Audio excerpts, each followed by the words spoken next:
کل ہمارا سبق اس جگہ پہ ختم ہو گیا تھا کہ آپ کو لڑکا یا لڑکی پسند آ گیا، اس کے آگے کی جو پروسیسنگ ہے، اب اس کے آگے ہمارے یہاں پہ دو چیزیں طے ہوتی ہیں،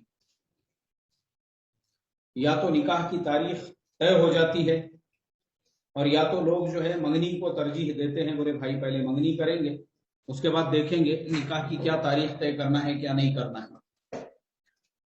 تو اب آج ہم جو ہے ان دونوں چیزوں کو بتائیں گے کہ منگنی کی شرعی حیثیت کیا ہے، اور نکاح کی جو تاریخ ہے اس کے اندر بہت سارے لوگ یہ دیکھتے ہیں کہ یہ مہینہ منحوس ہے، یہ دن منحوس ہے، یہ ٹائم منحوس ہے۔ تو شرعی اعتبار سے ہمارے لیے یہ منحوس کے کیا میننگس ہے اور منحوس جو ہے اس کا کیا ڈیفینیشن ہے، ٹھیک ہے؟ چلیے تو شروعات کرتے ہیں۔ سب سے پہلے منگنی اور تاریخ کی تعیین کی حقیقت۔ منگنی ہے کیا چیز؟ در حقیقت منگنی صرف وعدہ ہے جو زبان سے ہوا کرتا ہے، اس کے ساتھ میں مٹھائی کھٹائی وغیرہ کی کیا ضرورت ہے؟ اگر خط میں لکھ کر وعدہ بھیج دیا جائے تب بھی وہ کام ہو سکتا ہے۔ اس کے علاوہ اس کے ساتھ جس قدر بھی زوائد یعنی زائد باتیں ہیں، سب زائد اذکار بیکار ہے۔ منگنی میں یہ تمام بکھیڑے جو آج کل رائج ہیں سب لغو ہے، خلاف سنت ہے، زبانی پیغام اور جواب کافی ہے۔ منگنی کی رسم میں برادری کے لوگوں کا جمع ہونا شریعت کی نگاہ میں۔ منگنی کی رسم میں برادری کے مردوں کا اجتماع ضروری ہونا ایسی ضروری رسم ہے کہ چاہے برسات ہو کچھ بھی ہو، مگر یہ ممکن نہیں کہ ڈاک کے خط پر اکتفا کریں۔ بتلائیے شریعت نے جس چیز کو ضروری نہیں ٹھہرایا اس کو اس قدر ضرور سمجھنا کہ شریعت کے ضروری بتلائے ہوئے امور سے زیادہ اہتمام کرنا۔ انصاف کیجئے، یہ شریعت کا مقابلہ ہے یا نہیں؟ اور جب مقابلہ ہے تو واجب الترک اس کا چھوڑنا ضروری ہے۔ جی اب چلیے ہم جو ہے منگنی کے جو بہت سارے لوگ کہتے ہیں کہ منگنی میں جو رسم و رواج ہے اس سے بات پختہ ہو جاتی ہے، تو صاحبوں میں نے غیر پختہ جڑتے ہوئے اور پختہ ٹوٹتے ہوئے اپنی آنکھوں سے دیکھے ہیں، اس لیے یہ سب شیطانی خیالات ہے۔ پختگی ہوتی ہے، یہ پرانی تعویل ہے، اس سے وعدے کا استحکام ہو جاتا ہے۔ میں کہتا ہوں کہ جو شخص اپنی زبان کا پکا ہے اس کا ایک مرتبہ کہنا ہی کافی اور وافی ہے۔ جو زبان کا پکا نہیں وہ منگنی کر کے بھی خلاف کرے تو کوئی توپ لگا دے گا۔ چنانچہ بہت ساری جگہ ایسا ہوتا ہے کہ کسی مصلحت سے یا کسی لالچ سے منگنی چھڑا لیتے ہیں، اس وقت وہ استحکام کس کام آتا ہے؟ جو کچھ خرچ ہوا وہ کس کام آیا؟ غرض یہ تعویل صحیح نہیں، صرف دھوکہ ہے۔ چلیے اب ہم آپ کو جو ہے یہ تمام باتوں کا خلاصہ کر کے بتاتے ہیں جو ابھی ہم نے کتاب میں سے پڑھ کر سنائی ہیں حضرت تھانوی رحمۃ اللہ علیہ کے۔ حضرت نے لکھا ہے کہ دیکھو اصل جو ہے وہ زبانی وعدہ ہے۔ اگر کوئی خط سے لکھ کر بھی وعدہ کرے کہ بھائی ہم کو آپ کے لڑکا یا لڑکی کا رشتہ جو ہے وہ منظور ہے، اور تو اتنا بھی کافی ہے۔ اس وعدے کے لیے آپ کو یہ سارے رسومات کرنے کی ضرورت نہیں۔ اب لوگ یہ کہتے ہیں، یعنی آج ہمارے زمانے میں لوگوں کا کہنا یہ ہے کہ بولے بھائی یہ سارے رسومات اس لیے کیے جاتے ہیں کیونکہ یہ رسم و رواج کریں گے تو اس سے رشتہ جو ہے ہمارا پکا ہوگا، مضبوط ہوگا۔ مجھے بڑی پیاری بات لگی حضرت تھانوی کی جو انہوں نے لکھا ہے کہ بولے دیکھو میں نے میری آنکھوں سے یہ جو رسم و رواج کے ساتھ میں بات کو پختہ کرنے والے ہیں ان کی منگنیاں ٹوٹتے ہوئے دیکھا ہوں، اور جہاں پہ صرف زبان سے بات چیت ہو گئی وہاں پہ میں نے جو ہے منگنیوں کو جڑتے ہوئے دیکھا ہوں۔ اب میں آپ کو اس کے 2 واقعات سناتا ہوں، 3 واقعات ہیں ویسے تو وہ 3 واقعات میں آپ کو بتاتا ہوں مثال دے کر، تو آپ کو بھی سمجھ میں آئے گا کہ یہ جو لوگ کہتے ہیں نا یہ میں نے بھی سنا ہوا۔ اور اصل ہمارا پرابلم کیا ہے، ہم انڈیا میں جو رہتے ہیں نا تو ہماری ایکچوئل میں یہ مینٹلٹی عجیب و غریب ہے انڈیا کی۔ ہماری انڈین مینٹلٹی کے اندر ہمارا پرابلم ایسا ہے نا کہ ہم جب تک رسم و رواج نہیں کریں گے، غیروں کا طریقہ رائج نہیں کریں گے، پیٹ بھرتا نہیں ہمارا۔ حالانکہ وہ کرنے کی کوئی ضرورت ہی نہیں ہے، آپ کو کس نے بولا بھائی آپ کو یہ سب کرو بول گیا؟ اس کے بعد میں بھی لوگ یہ رسم و رواج کرتے ہیں، اللہ حفاظت فرمائے، اس کی ضرورت ہی نہیں ہے شریعت کے اندر۔ تو ہمارا یہ پرابلم ہے کہ لوگ جو ہے نا، اب سمجھو مثال کے طور پہ بہت سے لوگ آپ کو دیندار بھی نظر آئیں گے، ماشاءاللہ داڑیاں آ گئی، سروں پہ ٹوپیاں آ گئی، نمازوں کی پابندی ہو رہی ہے اور اللہ کے راستے میں وقت بھی لگ رہا ہے، لیکن ویسے لوگ بھی سماج اور معاشرے کے دباؤ میں آ کر ارے نہیں برادری والے کیا بولیں گے، ارے خاندان والے کیا بولیں گے، ارے یہ کیا بولیں گے، وہ کیا بولیں گے۔ تو منگنی کی رسم ہوتی ہے، اس میں تھال جو ہے نا وہ رکھے جاتے ہیں،